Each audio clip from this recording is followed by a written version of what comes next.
Salam sejahtera bagi kita semua. Salam. Assalamualaikum warahmatullahi wabarakatuh. Om Swastiastu, Namo Buddhaya, salam kebajikan.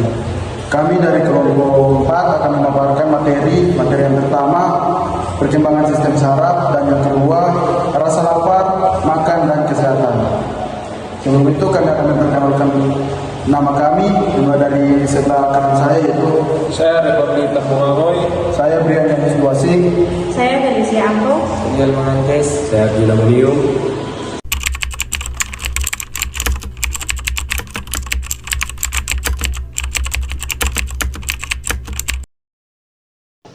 Fase perkembangan neural. Fase perkembangan neural merujuk pada tahap-tahap utama dalam pembentukan dan perkembangan sistem saraf pada manusia. Fase-fase ini melibatkan pembentukan sel-sel saraf, migrasi sel-sel saraf ke lokasi yang tepat, pembentukan sinapsi atau hubungan antara sel-sel saraf, dan penyusunan pola aktif saraf yang kompleks. Terdapat 5 fase perkembangan neural, yaitu pertama, pembentukan sel-sel saraf. Fase ini terjadi pada awal perkembangan embrio, di mana sel-sel saraf awal terbentuk dari sel-sel induk pluripoten. Sel-sel saraf ini kemudian berkembang menjadi neuron. Kedua, migrasi sel-sel saraf. Sel-sel saraf kemudian bergerak atau bermigrasi ke tempat atau lokasi yang tepat dalam sistem saraf. Ketiga, diferensiasi sel-sel saraf. Setelah mencapai lokasi mereka, sel-sel saraf mengalami diferensiasi, yaitu mereka mengembangkan fitur khusus dan fungsi tertentu. Keempat, pengembangan sinapsis. Fase ini melibatkan pembentukan hubungan antara sel-sel saraf yang disebut sinapsis. Sinapsis memungkinkan komunikasi antara neuron-neuron dan merupakan dasar dari proses pembelajaran dan memori. Yang kelima, penyusunan pola aktivitas saraf selama perkembangan neural. Pola aktivitas saraf yang kompleks mulai terbentuk.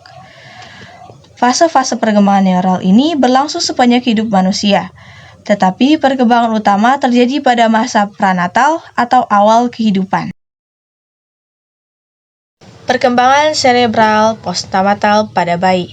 Perkembangan cerebral postnatal pada bayi mengacu pada pertumbuhan dan perkembangan otak setelah kelahiran.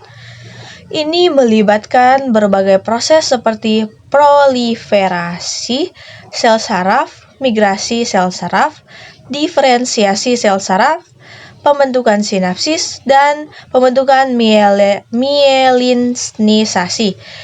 Proses-proses ini penting untuk membentuk struktur dan fungsi otak yang kompleks pada bayi.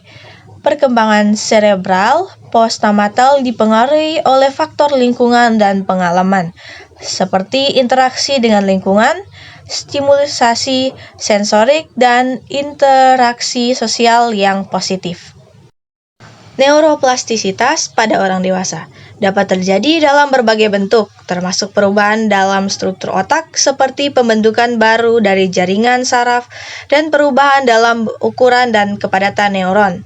Selain itu, neuroplastisitas juga dapat terjadi dalam fungsi otak seperti perubahan dalam kemampuan belajar dan memori, kemampuan beradaptasi terhadap cedera otak, dan pemulihan dari gangguan neurologis.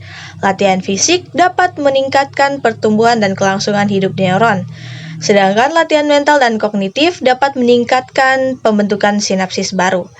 Stimulasi sensorik juga penting untuk memelihara konektivitas otak yang sehat. Pola tidur yang baik dan makanan yang sehat juga dapat mempengaruhi neuroplastisitas dan memfasilitasi proses-proses biologis yang mendukung pertumbuhan dan perkembangan otak. Secara keseluruhan, neuroplastisitas pada orang dewasa merupakan mekanisme penting yang memungkinkan otak untuk beradaptasi dengan perubahan dan belajar sepanjang hidup. Gangguan-gangguan perkembangan neural. Gangguan perkembangan neural mengacu pada berbagai kondisi di mana perkembangan sistem saraf termasuk otak tidak berlangsung sebagaimana mestinya. Berikut adalah beberapa materi umum tentang gangguan perkembangan neural. Yang pertama, autisme spektrum gangguan atau ASD. ASD adalah kelompok gangguan perkembangan saraf yang mempengaruhi interaksi sosial, komunikasi, dan perilaku. Gejalanya bervariasi dari individu ke individu. Yang kedua, disleksia. Ini adalah gangguan pembelajaran yang mempengaruhi kemampuan membaca, mengeja, dan menulis. Orang dengan disleksia mungkin memiliki kesulitan mengenali huruf dan membentuk suku kata. 3. Gangguan perhatian dan hiperaktivitas atau ADHD. Ini adalah gangguan neurobiologis yang mempengaruhi kemampuan seseorang untuk memperhatikan, mengendalikan impuls, dan mengelola tingkat aktivitas fisik. 4. Gangguan perkembangan bahasa. Ini meliputi berbagai kondisi di mana anak mengalami kesulitan dalam memahami atau menggunakan bahasa seperti kesulitan bicara atau memahami kata-kata. 5. Gangguan spektrum tics atau Tourette. Ini adalah gangguan neurologis yang ditandai oleh tics, motorik atau vokal, yang merupakan gerakan atau suara tiba-tiba yang sulit untuk dikendalikan. 6. Gangguan perkembangan motorik. Ini termasuk gangguan yang mempengaruhi koordinasi gerakan dan kontrol otot, seperti dispraksia atau gangguan koordinasi motor. Dalam materi kedua yaitu rasa lapar, makan, dan kesehatan.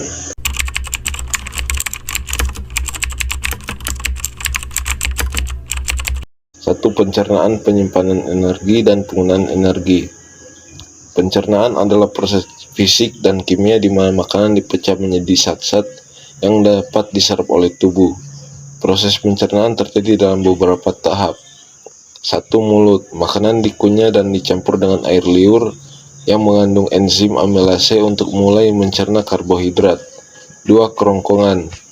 Makanan dicerna secara mekanis dan bergerak menuju lambung melalui kerongkongan. 3. Lambung. Di sini makanan dicerna lebih lanjut dengan bantuan asam lambung dan enzim. Hasil dari pencernaan ini adalah makanan berbentuk pasta yang disebut kimne. 4. Usus halus. Di dalam usus halus, nutrisi dipecah lebih lanjut dan diserap ke dalam aliran darah. Enzim pencernaan dan empedu dari hati membantu dalam proses ini. 5. Usus besar. Di sini air diserap dan sisa-sisa makanan tidak dicerna, diubah menjadi tinja. Penyimpanan energi. Energi dari makanan yang dicerna disimpan dalam berbagai bentuk. 1. Glikogen. Karbohidrat yang tidak segera digunakan dalam bentuk glikogen di otot dan hati. 2. Lemak. Kelebihan energi disimpan dalam bentuk lemak dalam jaringan adiposa di seluruh tubuh. 3. Protein. Energi juga dapat disimpan dalam bentuk protein di jaringan otot. Penggunaan energi. Energi dari makanan digunakan oleh tubuh untuk kegiatan 1. Metabolisme basal. Energi yang dibutuhkan oleh tubuh untuk mempertahankan fungsi dasar seperti pernapasan, detak jantung, dan menjaga suhu tubuh. 2. Aktivitas fisik. Energi digunakan saat bergerak atau melakukan aktivitas fisik. Ini termasuk olahraga, berjalan, berlari, dan lain-lain. 3. Proses biologis. Energi diperlukan untuk semua proses biologis dalam tubuh, termasuk pertumbuhan dan perbaikan sel, produksi hormon, dan sebagainya. 4. Termogenesis. Ini adalah proses di mana tubuh menghasilkan panas untuk mempertahankan suhu tubuh yang stabil. Yang kedua, teori set point glukostatik dan lipostatik tentang rasa lapar dan makan. Kebanyakan orang mengartibusikan rasa lapar dan makan termotivasi untuk makan pada adanya defisit energi, dan mereka melihat makan sebagai cara sumber energi tubuh dikembalikan ke tingkat optimalnya, artinya ke energi set point. Teori set point glukostatik dan lipostatik tentang rasa lapar dan makan dianggap saling melengkapi, bukan saling eksklusif atau sama lain. Teori glukostatik dianggap menjelaskan tentang inisiasi dan penghentian makanan, sementara teori lipostatik dianggap menjelaskan tentang pengaturan jangka panjang. 3. Ada beberapa faktor yang mempengaruhi apa, kapan, dan seberapa banyak kita makan, termasuk yang pertama, kebutuhan gizi. Kebutuhan gizi. Individu bergantung pada usia, jenis kelamin, tingkat aktivitas fisik, dan kondisi kesehatan. Faktor ini memengaruhi jenis makanan yang dikonsumsi. Yang kedua, preferensi pribadi. Selera makan, budaya, dan preferensi pribadi memainkan peran penting dalam menentukan apa yang kita makan. Yang ketiga, waktu dan rutinitas. Jadwal harian seperti sarapan, makan siang, dan makan malam, serta kebiasaan makan selama hari dapat mempengaruhi kapan kita makan. Dan yang keempat, lingkungan sosial. Faktor seperti makan bersama teman atau keluarga, acara sosial, dan tekanan sosial dapat mempengaruhi pilihan makanan dan seberapa banyak yang kita konsumsi. Yang kelima, ketersediaan makanan di lingkungan tempat tinggal atau bekerja dapat membatasi atau mempengaruhi pilihan makanan. Yang keenam, emosi dan stres. Emosi dan stres dapat mempengaruhi perilaku makan seperti makan berlebihan atau makan sebagai bentuk coping. Yang ketujuh, kondisi kesehatan.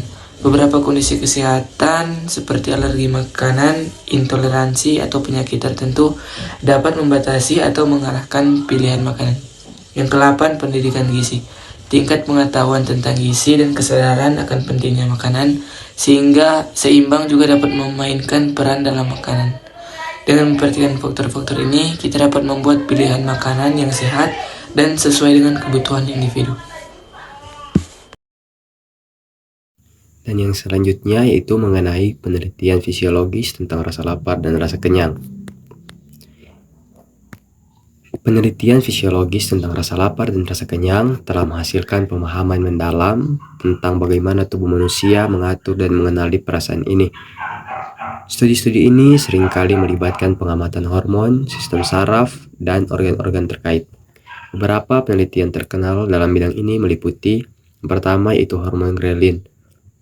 Penelitian telah mengungkapkan peran hormon grelin yang dihasilkan oleh lambung dalam memicu rasa lapar. Tingkat grelin meningkat sebelum makan dan menurun setelah makan. Yang kedua yaitu hormon leptin. Leptin dihasilkan oleh sel lemak dan memberi sinyal tubuh untuk merasa kenyang. Kekurangan leptin dapat menyebabkan obesitas. Ketiga yaitu hipotalamus. Bagian otak ini memainkan peran kunci dalam mengatur rasa lapar dan kenyang. Ini mendeteksi perubahan hormon dan nutrisi dalam darah dan meresponnya. Berikutnya yaitu peptida YY atau PYY. Hormon ini diproduksi oleh usus setelah makan dan membantu mengurangi nafsu makan. Berikutnya insulin. Hormon ini berperan dalam mengatur kadar gula dan juga berdampak pada rasa lapar. Masih ada beberapa contoh lain lagi seperti penelitian ini telah membantu dalam pengembangan strategi penurunan berat badan dan penanganan gangguan makan. Dan yang berikutnya yaitu pengaturan berat badan atau set point versus setting point. Konsep set point dan setting point adalah dua pendekatan yang berbeda dalam memahami pengaturan berat badan dalam tubuh manusia. Yang pertama itu set point. Teori set point berpendapat bahwa tubuh manusia memiliki titik berat badan yang telah ditentukan dan cenderung untuk menjaga berat badan ini. Jika berat badan seseorang naik di atas set point, tubuh akan merespon dengan meningkatkan rasa lapar dan mengurangi metabolisme untuk membawa berat badan kembali ke set point. Sebaliknya, jika berat badan turun di bawah set point, tubuh akan merasa lapar lebih sedikit dan metabolisme akan melambat untuk meningkatkan berat badan kembali ke set point. Berikutnya yaitu setting point. Konsep setting point lebih fleksibel. Ini menganggap bahwa berat badan manusia dapat bervariasi secara alami tergantung pada faktor-faktor seperti pola makan, aktivitas fisik, lingkungan, dan gaya hidup. Tidak ada titik berat badan yang baku, dan berat badan dapat berubah sesuai dengan faktor-faktor eksternal dan perilaku individu. Kedua konsep ini telah menjadi subjek debat di dunia ilmu pengetahuan. Beberapa ilmuwan mendukung teori set point, sementara yang lain lebih mendukung teori setting point. Namun, sebagian besar penelitian menunjukkan bahwa pengaturan berat badan melibatkan faktor kompleks yang melibatkan genetika, lingkungan, dan perilaku individu. Obesitas manusia, penyebab, penanganan, dan mekanisme. Obesitas adalah kondisi berlebihnya lemak tubuh yang dapat berdampak negatif pada kesehatan seseorang. Berikut adalah beberapa informasi mengenai penyebab, penanganan, dan mekanisme obesitas. Penyebab obesitas: pola makan yang buruk, konsumsi makanan tinggi kalori, rendah serat, dan tinggi gula dapat berkontribusi pada obesitas. Kurangnya aktivitas fisik, gaya hidup yang kurang aktif, atau kekurangan olahraga bisa menyebabkan penumpukan lemak. Faktor genetik. Genetika dapat memainkan peran dalam kecenderungan seseorang untuk mengalami obesitas. Penanganan obesitas. Perubahan pola makan, mengonsumsi makanan seimbang, rendah kalori, dan tinggi serat bisa membantu mengurangi berat badan. Olahraga. Aktivitas fisik teratur membantu membakar kalori dan memperbaiki kesehatan. Penting untuk diingat bahwa obesitas adalah kondisi kompleks yang dapat dipengaruhi oleh berbagai faktor. Penanganan obesitas seringkali memerlukan pendekatan holistik yang mencakup perubahan gaya hidup, makanan, olahraga, dan dalam beberapa kasus bantuan medis konsultasikan dengan profesional kesehatan untuk penanganan yang tepat. Anoreksia nervosa. Anoreksia nervosa adalah gangguan makan yang ditandai oleh obsesi untuk menjadi sangat kurus dan ketakutan berlebih terhadap berat badan atau penambahan berat badan. Gejalanya, orang dengan anoreksia sering kali menjalin diet sangat ketat, menghindari makanan, dan seringkali memiliki pandangan tubuh yang sangat negatif. Mereka mungkin menunjukkan penurunan berat badan yang ekstrim dan ketidakmampuan melihat dampak buruk pada kesehatan mereka. Dampak kesehatan. Anoreksia dapat menyebabkan masalah serius seperti kekurangan nutrisi, masalah jantung, kerusakan organ, dan bahkan kematian. 2. Bulimia nervosa. Bulimia nervosa adalah gangguan makan yang ditandai oleh pola makan berlebihan dan diikuti oleh perilaku kompensasi seperti muntah atau penggunaan pencahar untuk menghindari penambahan berat badan. Gejalanya, orang dengan bulimia seringkali mengalami episode makan berlebihan yang tidak terkendali, merasa sangat bersalah, dan kemudian mencoba membersihkan tubuh dari kalori yang dikonsumsi dengan muntah atau tindakan lain. Dampak kesehatan. Bulimia juga dapat menyebabkan berbagai masalah kesehatan seperti masalah gigi, masalah pencernaan, dan ketidakseimbangan elektrolit yang berbahaya. Penanganannya, untuk kedua gangguan ini seringkali melibatkan terapi perilaku konduktif, dukungan medis, dan terapi nutrisi. Penting untuk segera mencari bantuan jika Anda atau seseorang yang Anda kenal mengalami tanda-tanda gangguan makan ini. Karena gangguan makan ini dapat berakibatkan fatal jika tidak ditangani dengan baik. Bicarakan dengan profesional kesehatan untuk mendapatkan bantuan yang sesuai. Sekian pemaparan materi dari kami. Kami ucapkan terima kasih. Terima kasih.